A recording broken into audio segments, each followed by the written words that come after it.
भनेको अहिलेको जति नेपाली कांग्रेसको सिट आएको छ यो रूपान्तरित कांग्रेसकै कारण गगन थापाकै कारण यति सिट पनि जोगियो भनेर मान्नु। अब यो त्यसरी के तपाईहरुको जहिले पनि यो प्रश्न सुन्दा के व्यक्ति केन्द्रित गरिहाल्नुहुन्छ नगर्नु जस्तो कुरा।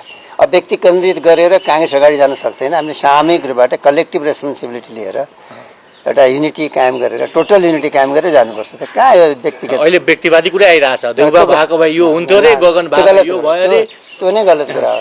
घन्टीमुनि छ नत्र माटो मुनि भन्ने छ नि। यो सब गलत विश्लेषण अनि अझै पुगेन भनेर अझै कांग्रेसलाई ठोक्ने विचार निकाल्नु। गगन थापा नभएको भए घन्टीमुनि रहेको कांग्रेस माटो मुनि जान्थ्यो भन्दैछन् कि। उहाँहरूलाई नै सोध्नु न।